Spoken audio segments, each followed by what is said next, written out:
அனைவருக்கும் வணக்கம். உங்கள் அனைவரையும் முதல் நாள் மலர் மருத்துவ வகுப்பிற்கு வருக வருகவென அன்போடு வரவேற்கிறோம். மலர் மருத்துவம்னா என்ன, இது எப்படி நம்முடைய உடலில் வேலை செய்யுது அப்படிங்கிறத பற்றி இப்போ நாம் பார்க்க போகிறோம். இந்த மலர் மருத்துவம் அப்படிங்கிற ஒரு மருத்துவ முறையை யார் கண்டுபிடித்தது அப்படின்னா, லண்டனில் இருக்கக்கூடிய எட்வர்ட் பேட்ச் என்கிற ஒரு நபர் தான் இந்த மலர் மருத்துவ முறையை கண்டுபிடிக்கிறார். இவர் எப்படி கண்டுபிடிக்கிறார் அப்படின்னு பார்க்கும்போது, அடிப்படையில் இவர் ஒரு ஆங்கில மருத்துவராக இருந்திருக்கிறாரு. இவருடைய உடலில் ஏற்படக்கூடிய நோய்க்கான தீர்வு என்ன அப்படின்னு சொல்லி தேடும்போது ஒரு கட்டத்தில் ஒரு விடயத்தை டாக்டர் எட்வர்ட் பேட்ச் அவர்கள் புரிந்து கொள்கிறாரு. என்ன அப்படின்னா, உடலில் தோன்றக்கூடிய எல்லா நோய்க்கும் நம்முடைய மனசுக்கும் நெருங்கிய தொடர்பு இருக்குது அப்படிங்கிறத புரிஞ்சுக்கிறாரு.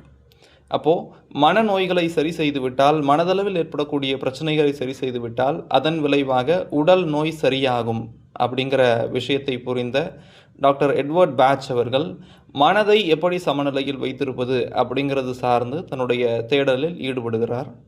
அப்படி ஈடுபடும்போது தான் மலர் மருத்துவம் அப்படிங்கிற ஒரு மருத்துவ முறை கண்டுபிடிக்கப்படுகிறது.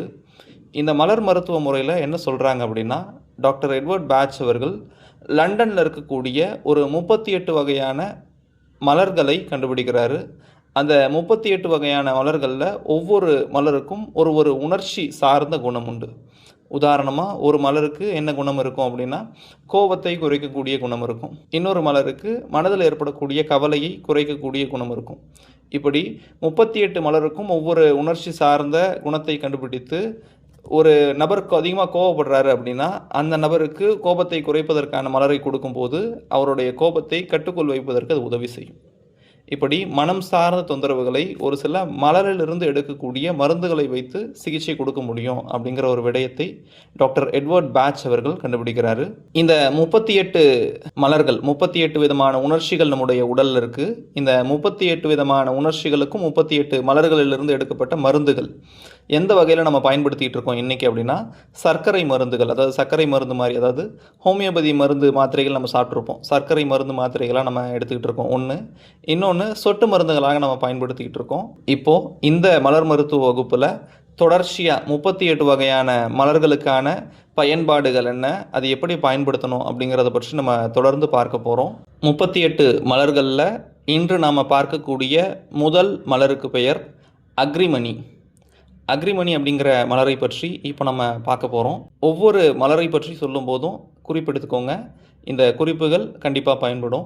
இந்த அக்ரிமணி அப்படிங்கிற மலர் எப்படிப்பட்ட உணர்ச்சி சார்ந்து இருக்கக்கூடிய நபர்கள் பயன்படுத்தலாம் அப்படின்னு பார்க்கும்போது, ஒரு சில நபர்களுக்கு மனதளவில் கவலை இருக்கும், ஆனால் வெளியே அதை பெருசாக காட்டிக்க மாட்டாங்க. மனதளவில் கவலை இருக்கும், ஆனால் வெளியே ஒரு சிரிப்போடு அந்த நபர்கள் வாழ்வார்கள்.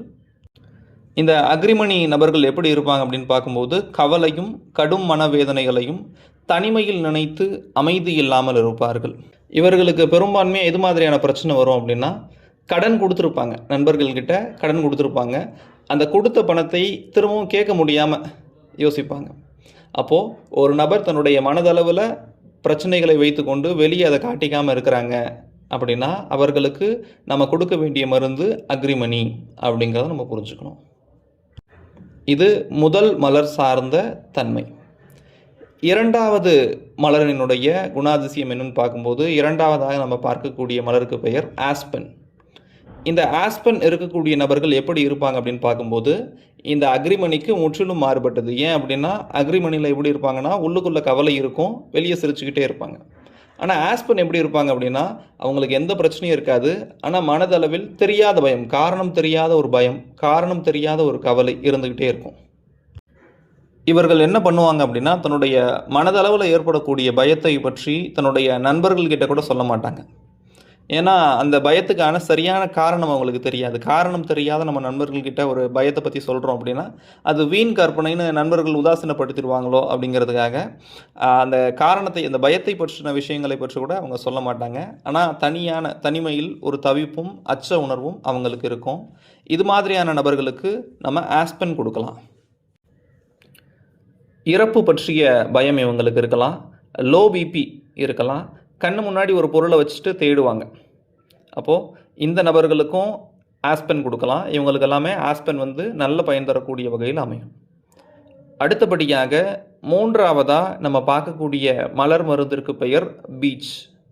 பீச் அப்படிங்கிற ஒரு மலர் மருந்தை பற்றி நம்ம 3ஆவதா பார்க்க போகிறோம். நம்ம இதுக்கு முன்னாடி பார்த்த ஆஸ்பென் எப்படி லோ பிபிக்கு கொடுக்கலான்னு பார்த்தோமோ, இப்போ பார்க்கக்கூடிய பீச் எதுக்கு கொடுக்கலான்னா ஹை பிபிக்கு கொடுக்கலாம். அதி இரத்த அழுத்தத்துக்கு இந்த பீச் மலர் மருந்தை கொடுக்கலாம். இந்த பீச் மலர் மருந்து சார்ந்த மற்ற குணாதிசயங்கள் என்ன அப்படின்னு பார்க்கும்போது, இந்த பீச் குணம் இருக்கக்கூடிய நபர்கள் என்ன பண்ணுவாங்க அப்படின்னா, நீதி நேர்மை தவறுகளை கண்டா இவங்களுக்கு வந்து பொறுக்கவே முடியாத கோபம் வரும். அதாவது சின்னதாக ஒரு தவறு செஞ்சுட்டா கூட அதை இவங்களால பொறுத்துக்க முடியாது. குறிப்பாக வீட்டில் வந்து வச்ச இடத்துல இருக்கணும். எந்த பொருட்களும் அலங்கோலமாக இருக்கக்கூடாது. அப்படிங்கிற விஷயத்தில் எல்லாத்துலேயும் கரெக்டாக இருக்கணும். மிஸ்டர் பர்ஃபெக்ட்னு சொல்லுவோம் இல்லைங்களா? எல்லாத்துலேயும் சரியாக இருக்கணும் அப்படிங்கிற விஷயத்த இவங்க அதிகமாக எதிர்பார்ப்பாங்க. அது சரியாக இல்லாத இடத்துல இவங்களுக்கு அதிகப்படியான கோபம் வரும். அது உறவுகளிடத்துலையும் சரி, அலுவலகத்துலேயும் சரி. பொதுவாக நம்ம என்ன புரிஞ்சுக்கணும் அப்படின்னா, மனிதர்கள் என்றாலே ஏதோ ஒரு குறை, அவர்களுடைய செயல்பாடுகளில் ஏதோ ஒரு குறை எல்லாருக்கும் ஒன்று இருக்கும். அப்போது அந்த குறையை இந்த நபர்களால் ஏற்றுக்கொள்ள முடியாது. அப்போது அதன் விளைவாக இவங்களுடைய மனம் வந்து பாதிப்படையும். அதன் விளைவாக நமக்கு அதிகப்படியான மன உளைச்சல் ஏற்படும், ஹை பிபி ஏற்படுது, மன அமைதியின்மை ஏற்படும். இது மாதிரியான பிரச்சனைகள் இருக்கும்.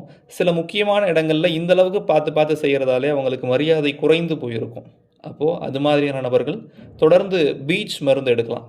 இந்த மன அமைதியின்மை, ஹை பிபி இருக்கக்கூடிய நபர்கள், வைத்தபடியே இருக்கணும், நினச்ச மாதிரி நடக்கணும்னு நினைக்கக்கூடிய நபர்கள் இந்த பீச் மருந்து எடுக்கும்போது அவர்கள் இந்த மனநிலையிலிருந்து திரும்பவும் இயல்பு மனநிலைக்கு மீண்டு வர முடியும். அடுத்தபடியாக 4ஆவதாக நம்ம பார்க்கக்கூடிய மலர் மருந்துக்கு பேர் சென்டரி. இந்த சென்டாரி மனநிலை இருக்கக்கூடிய நபர்கள் என்ன செய்வாங்க அப்படின்னு பார்க்கும்போது, இவர்கள் பெரும்பான்மையாக ரொம்ப அப்பாவியாக இருப்பாங்க. என்ன பண்ணுவாங்க அப்படின்னா, இவங்க வந்து சுயமாக ஒரு வேலையை செய்கிறதுல சிரமப்படுவாங்க. முடிந்த அளவுக்கு ஏதோ ஒரு அமைப்பையோ, ஏதோ ஒரு சங்கத்தையோ, ஏதோ ஒரு கூட்டத்தையோ சார்ந்து இருப்பாங்க. இவங்க இயல்பாக தனிப்பட்ட முறையில் ஒரு முடிவெடுத்து செய்வதற்கு சிரமப்படுவார்கள். இந்த இவங்களுடைய அப்பாவித்தனத்தை பயன்படுத்தி மற்றவர்கள் என்ன செய்வாங்க அப்படின்னா, எல்லா வேலையும் இவங்ககிட்ட ஒப்படைப்பாங்க. அதாவது பெரும்பான்மையாக இவங்க வேலையை கூட செய்யாமல் மற்றவர்களுடைய வேலையை எடுத்து செய்வாங்க. அதே மாதிரி மற்ற நபர்கள் இவர்களை எளிமையாக வசப்படுத்திடலாம். எளிமையாக அவங்களுடைய வசப்படுத்தி, உதாரணமாக நம்ம மேனிப்புலேஷன் சொல்லுவோம் இல்லைங்களா ஆங்கிலத்தில் மேனிப்புலேஷன் அப்படிங்கிறது வந்து எளிமையாக ஒருத்தரை தன்வயப்படுத்துறது. அப்போது வசப்படுத்தி எளிமையாக என்ன வேலை வேணுமோ அந்த வேலையை வாங்கிக்குவாங்க. சென்டாரி நபர்கள் என்ன பண்ணுவாங்க அப்படின்னா, தனக்காக எதையும் கேட்க மாட்டாங்க. பெருசாக தனக்காக எதையும் கேட்க மாட்டாங்க. சுயமாக சிந்திக்க மாட்டாங்க. மற்றவர்களுக்கு அப்படின்னு இருப்பாங்க. ஆக இந்த மாதிரியான தொந்தரவுகள் இருக்கக்கூடிய நபர்கள் சென்டாரி மருந்து எடுக்கும்போது அந்த பிரச்சனையை சரி பண்ண முடியும்.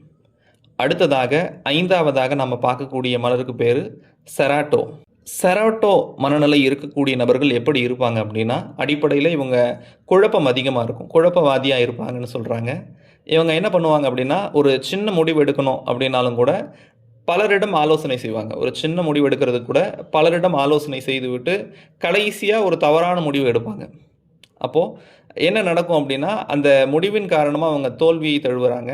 சரியான முடிவு எடுப்பதில் குழப்பம், சரியான முடிவு எடுக்கிறதுல குழப்பம் இருக்கக்கூடிய நபர்கள் இந்த செராட்டோ மருந்து எடுக்கும்போது அவர்கள் சரியான முடிவு எடுக்கிறதுக்கு அவங்களுக்கு உதவி செய்யக்கூடிய ஒரு வகையில் இது இருக்கும். இந்த செராட்டோ மருந்தினுடைய உச்சகட்டம் தான் ஞானம் அப்படின்னு சொல்கிறாங்க. இந்த செராட்டோ மருந்து நம்ம தொடர்ந்து எடுக்கும்போது இந்த குழப்பங்கள் சரியாகி ஞானம் அப்படிங்கிற ஒரு நிலையை அடைய முடியும்னு சொல்கிறாங்க. இன்றைய வகுப்பில் 5 மலர் மருந்துகளை பற்றி பார்த்துருக்கிறோம். தொடர்ந்து அடுத்தடுத்த வகுப்புகளில் மீதம் இருக்கக்கூடிய மருந்துகளை பற்றி பார்க்கலாம். நன்றி.